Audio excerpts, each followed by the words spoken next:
Good afternoon, guys. Thank you again for taking some time to tune into this midweek video for week 4 as we continue to walk through the story of the scriptures together. Last week was a difficult week as we read a majority, almost all of the book of Job. Kind of reviewing back of what we saw that after all of that kind of garbage talk going back and forth between Job and his friends, we see that this young prophet-like young man named Elihu kicks up on the scene, and he rebukes Job's friends and Job for multiple things. He rebukes Job for elevating himself and pressing down the glory and the majesty of God. He rebukes Job's friends for not being able to answer Job in a loving and a right way, but instead just condemning him, which we know is condemnation is not something that God's covenant people ever deserve after being in covenant with God. After Elihu rebukes them for a while, God shows up on the scene and does it himself and really starts to remind Job and his friends, who are seemingly still sitting there watching this whole thing go down, of the difference between God himself and mankind, talking about that there are just vast differences between God and his ways and our ways and his thoughts and our thoughts and all these things. This week, our reading wrapped up on this last Sunday, the book of Job. We read those last couple chapters in Job 40 through 42. And for the rest of this week, we'll read back into transitioning back to the book of Genesis, picking back up in Genesis chapter 12 and reading through Genesis 29, which you'll finish sometime on Saturday. And so we see this transition back to the book of Genesis. And for the next several weeks, we'll be reading in chronological order in the way that your Bible is already laid out. I think we'll be there until about midway through the book of 1 Kings. And so for the next couple weeks, or we'll just be able to read the Bible in the normal order that it's already laid out for you. But pay attention to your plan, because soon we'll get to 1 Kings where things will transition, I think, over to the Song of Solomon, if I'm not miscorrecting that. Some of the main stories that we see this week as we finish out the book of Job is that we see, of course, like I said, Job is being reminded, and his friends are being reminded of the vast difference between God and his creation and humankind. Job is humbled. Job, in a way, is brought back to his right senses, where he sees himself in the right vein and sees God in his elevated and right place. Job repents.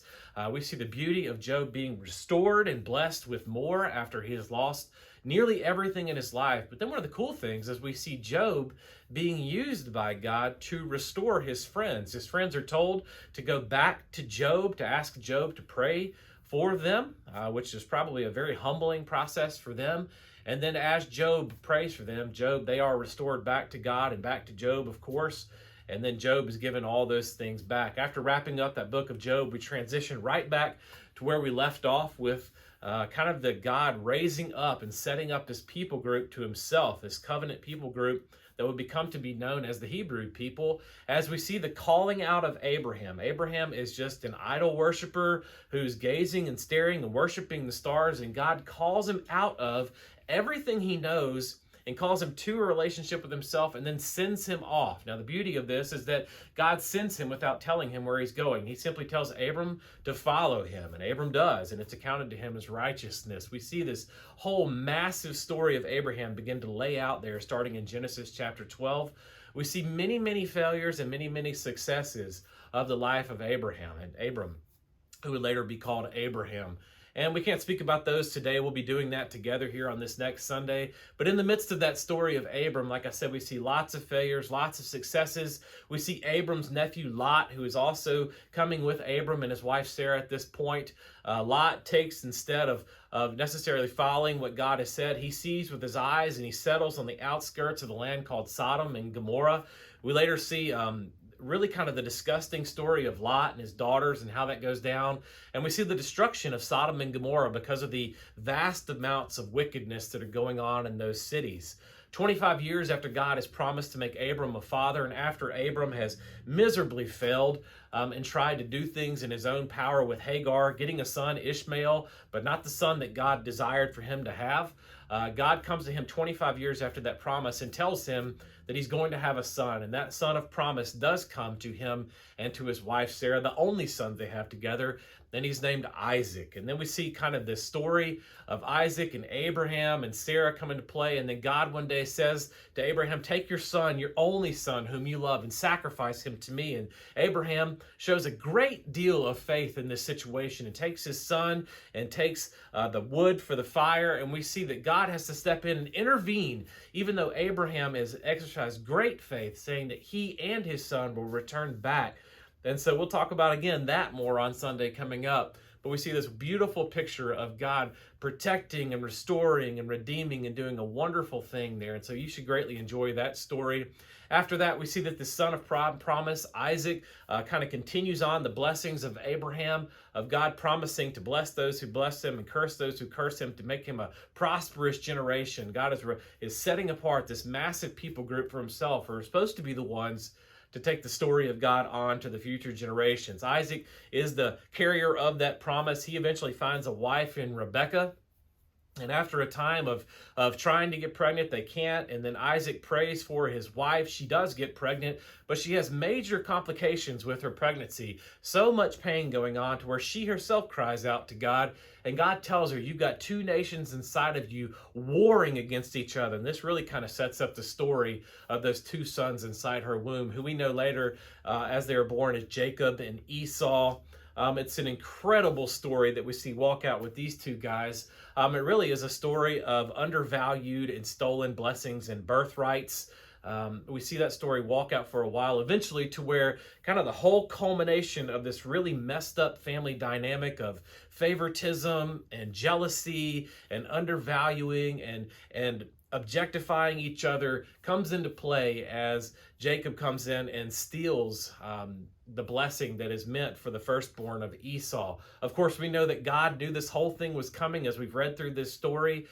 Jacob flees for his life at the counsel of his mother, never to see his mother again, by the way. He flees, and in his fleeing, he comes across and he finds this shepherdess woman named Rachel that he falls in love with very quickly, and he desires to be married to her. Now, she lives in the land of his mother and his mother's people. She's the daughter of Laban, the brother of his mom. So he settles there and says that he will work for 7 years if he can marry Rachel. He does work. It seems like days to him because he's so in love with Rachel. But everything kind of comes home to roost for him, in that now he is being the one who is objectified. He is the one who is tricked and deceived, and he ends up marrying and consummating his marriage with Rachel's older sister Leah first. After that, he gets Rachel for a wife, and then we see this whole convoluted story start to play out as sons are born to Leah, Rachel, and their two maidservants. Now again, God uses this whole story for us, which looks so disgusting, because it is disgusting. And then there are many parts of it that are wicked, but God uses this whole thing for his glory and to establish for himself a people group that he is going to use for his name's sake to spread the good news of his desire to be in covenant with people. That's why he created us till the day when he calls us all home to be with him. As we read through this, don't forget that as we read through these 20 chapters this week, that we are covering well over 120 plus years of events. And so just keep that in mind, that while it looks like such a small snippet to us because it's just a few turns of the pages for us, but it's 120 years worth of history in the lives of real people. And so my thoughts this week as we read through these 120 plus years and 20 chapters of scriptures is this.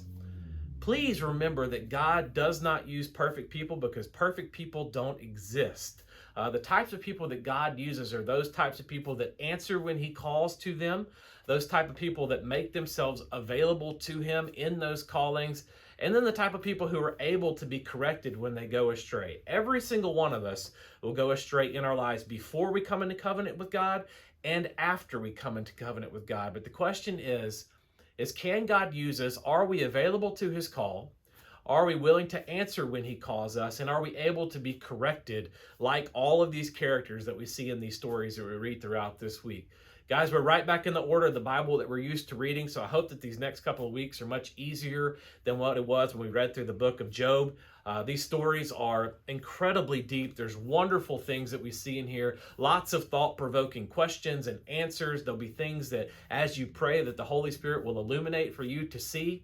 And so keep on going, keep reading. If you can catch up, catch up. If you're not behind, good job, keep going.